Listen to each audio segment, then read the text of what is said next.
Maksudkan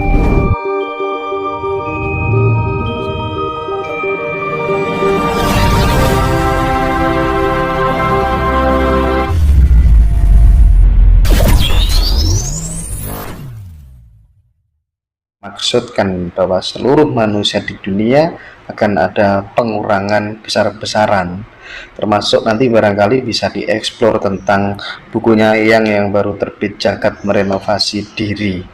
Nah itu monggo ya, silakan. Jagat Merenovasi Diri, buku itu saya terbitkan tahun 2008 ya. Bahwa dunia itu nanti penduduknya akan disisakan 28,3%. Nah, dimulai dari tanggal 12 bulan 12. Kenapa kok saya memastikan, kok berani memastikan gitu ya? Karena saya oleh Sang Maha diberi otak untuk berpikir ya. Untuk berpikir, di otak kita itu ada 11 miliar simpul saraf. 11 miliar simpul saraf, dan setiap simpul saraf melayani 25.000 saraf. Nah, akhir-akhir ini banyak kesalahan-kesalahan yang dilakukan oleh para leluhur ya, maaf ya bahasa pakai, terpaksa harus mengkritik apa yang menjadi perjalanan para leluhur. Yang termasuk buyut-buyut, canggah-canggah saya, kakek-kakek saya. Nah, karena kebenaran itu butuh kecerdasan. Sopo sing bener pinter mesti bener. Sopo sing bener pinter mesti bener. Bener itu jujur ya. Kuncinya ada 5. Angan-angan bener, ini ajaran Buddha 500 tahun sebelum Masehi. Angan-angan bener, pikiran bener, tutur kata bener, pribadi bener, bergaul bener ya.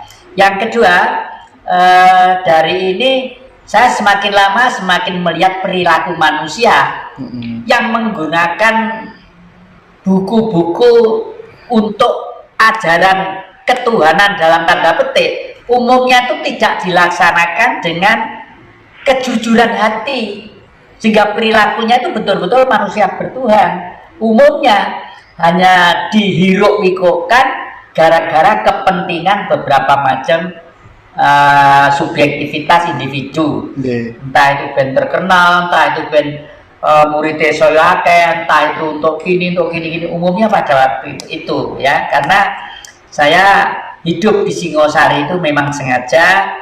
Saya itu di sana itu ada kurang lebih 119 pondok pesantren ya.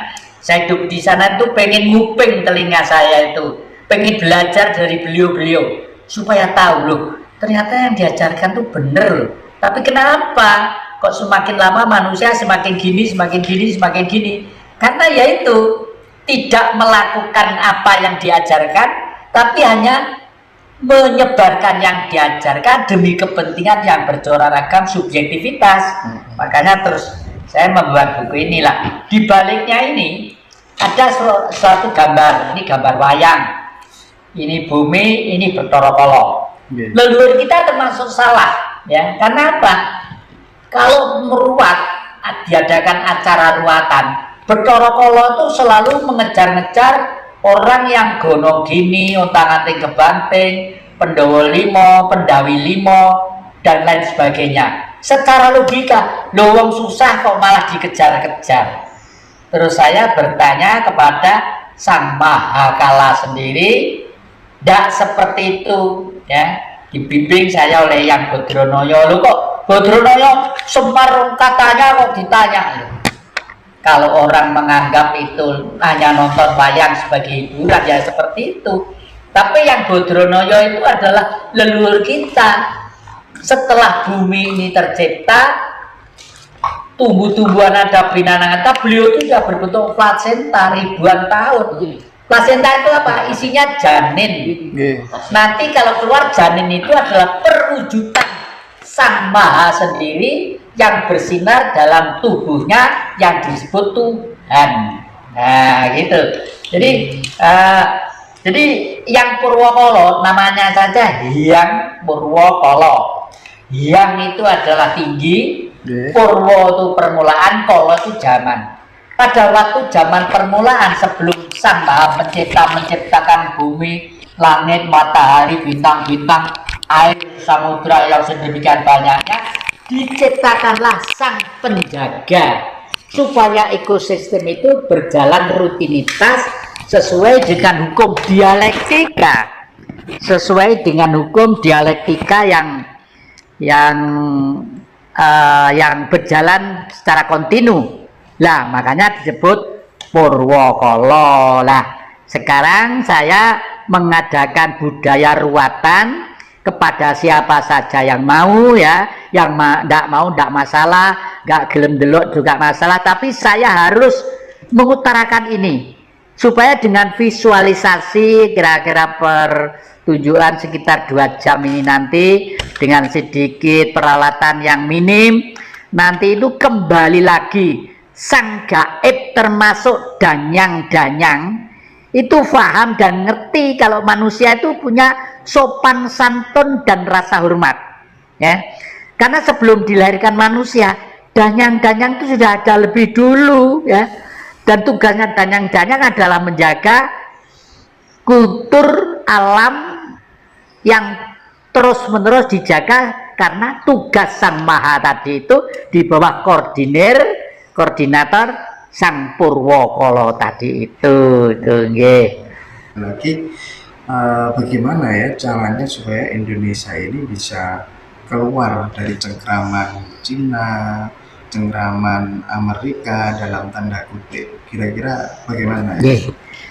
Termasuk di dalam buku ini itu sudah saya jelaskan bahwa salah satu alternatif untuk bertahan minimal satu, kita harus sadar bahwa kita hidup dalam suatu wilayah yang semua serba ada, ya, baik soal kepentingan makanan, soal kepentingan berbusana, ya, banyak kapuk kapasnya dan sebagainya, masalah tambang-tambang alam, masalah energi di hutan-hutan, di gunung-gunung, dan semua ada yang di negara lain tidak ada.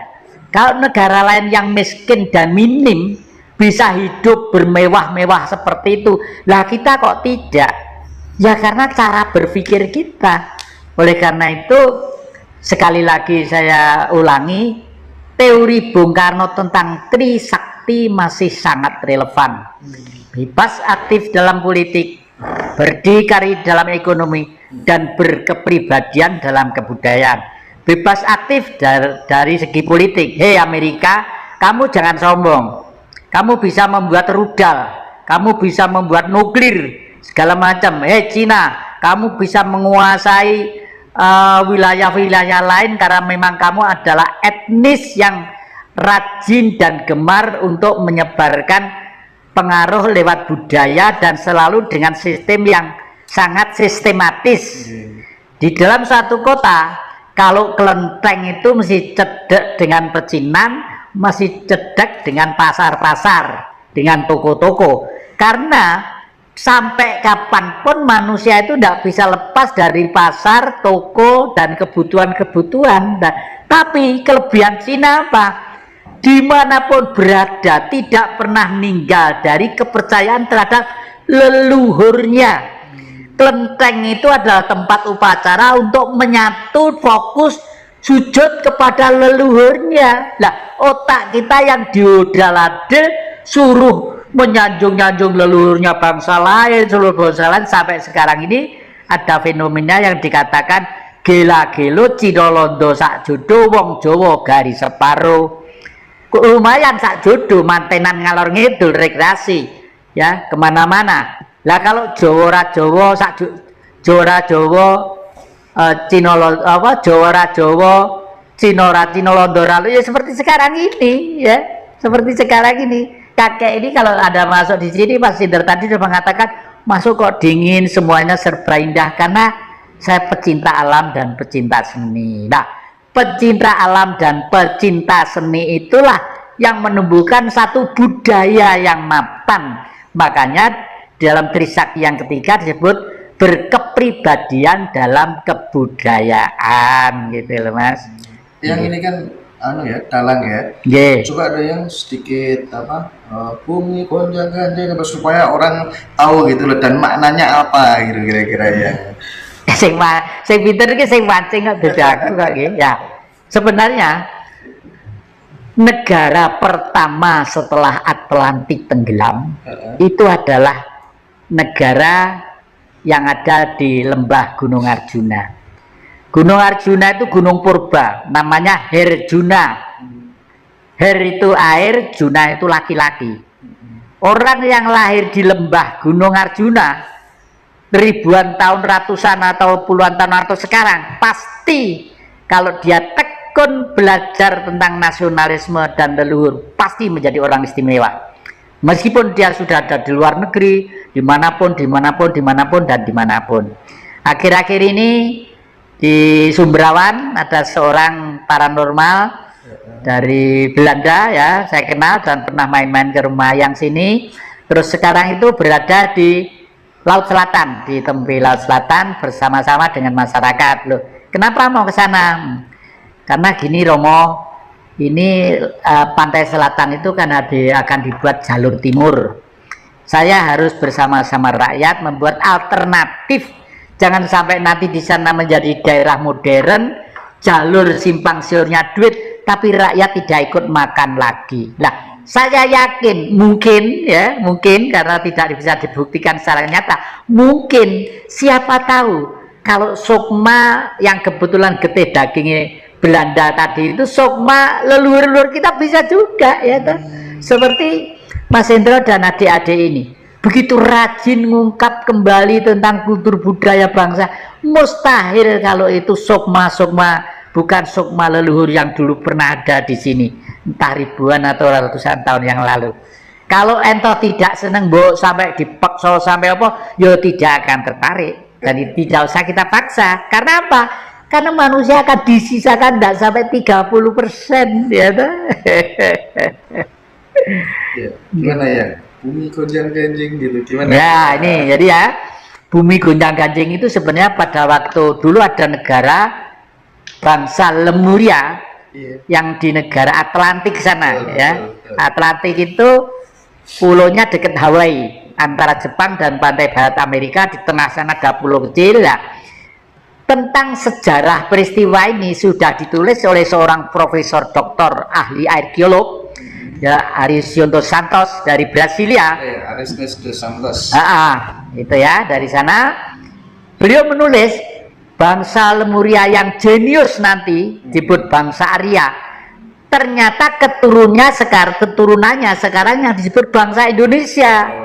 Nah, dan ini buku ini sudah saya buat, ya. Saya buat tentang eksodusnya seorang Brahmana menyelamatkan diri ke puncak Gunung Arjuna. Itulah, dari sana lalu turun membentuk suatu kerajaan Hestino. Makanya jejer wayang Purwo yang bener, wayang asli ya, Kidung Agung harus Hestino.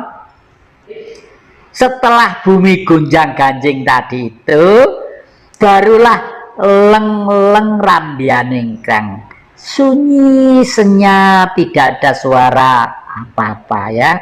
Gunung-gunung tidak meletus, burung gagak tidak berbunyi, menco tidak ada, segala macam, ya. Lalu Hestino, Hesti itu gajah, no itu wujud. Barulah setelah eksodus dari atas Gunung Arjuna, di sana tuh gunung purba yang sudah mati kebun dan kawahnya. Jadi atasnya kayak padang pasir gitu. Kayak dulu waktu muda sering naik ke sana, terus turun ke daratan yang sekarang disebut Sumber Awan. Di sana yang dikerjakan pertama kali menangkap gajah. Gajah itu bahasa Sanskritnya, bahasa kunonya disebut Hesti. Kenapa kok nangkap gajah? Oh, gajah tidak enak dimakan, nggak umum dimakan lah, ya. Karena gajah itu untuk sarana kehidupan. Kalau sekarang, zaman sekarang gantinya truk, gantinya ini apa, traktor itu, gantinya yang ngangkat itu kan gajah semua yang nandangi. Juga untuk kendaraan ratu dengan segala anggapayanya gitu. Makanya disebut Sino. Dan itu adalah negara kita yang sekarang disebut Indonesia.